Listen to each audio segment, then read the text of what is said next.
Iginit ni Vice President Sara Duterte na hindi tatakasan ng kanyang amang si dating Pangulong Rodrigo Duterte ang kinakaharap na kaso sa International Criminal Court. Yan ay matapos ipabasura ng prosecutors ang hiling na interim release ng dating Pangulo.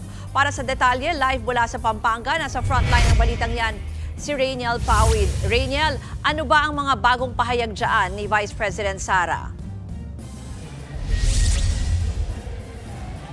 Ruth, katatapos nga lang ng kasarilayaan event dito sa City of San Fernando, Pampanga na dinaluhan nitong si Vice President Sara Duterte. Ito yung Pride Month event na dinaluhan niya kasama nga si Pampanga 2nd District Representative Gloria Macapagal Arroyo. At bukod nga doon sa panawagan ng equality o pantay na pagtingin sa LGBTQIA+ community ay natanong din itong si Vice President Sara Duterte na mga issue laban sa kanya at sa kanyang pamilya. Isa na nga riyan yung doon sa denial, o yung possible denial doon sa interim request o pansamantalang pagpapalaya kay dating Pangulong Rodrigo Duterte. Sabi niya o kino-question niya yung ICC lalo't na meron daw sa probisyon. Bakit pa nilagay doon sa probisyon ng ICC na pwede ngang mag-request ng interim o pansamantalang kalayaan kung hindi naman ito magagrant. Pero sa oras daw na maaprubahan nga itong interim request ay may dalawang bansa na posibleng pagdalhan sa dating Pangulo. Pero hindi pa dinisclose ni VP Sara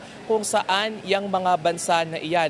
Pero sa ngayon, pinaliwanag niya rin sa atin na yung mga foreign travels niya nitong mga nakalipas na linggo, kasama na riyan yung Malaysia at Australia, ay tinatawag yan na personal, pero hindi ibig sabihin yan ay pumunta na siya doon para makipag-usap sa mga gobyerno na ito para doon nga dalhin yung dating Pangulo sa oras na maaprubahan yung interim request. At nilinaw niya rin yung patutsada ng administrasyon na personal nga yung kanyang mga travel. Ibig daw sabihin ng personal ay dinidifferentiate lang nila ito sa official. Pag personal, ibig sabihin ay walang nilabas na budget sa gobyerno o galing ito sa kanilang bulsa yung paglabas doon. At kakibat kanyan ng mga personal trip ay sa SONA, posibleng umalis din ng bansa itong si Vice President Sara Duterte para pumunta naman sa South Korea at makidalo sa Free Duterte Rally doon. At pagkatapos nga niyan ay may nakalatag pa na additional foreign trip ng August 8 naman sa Kuwait.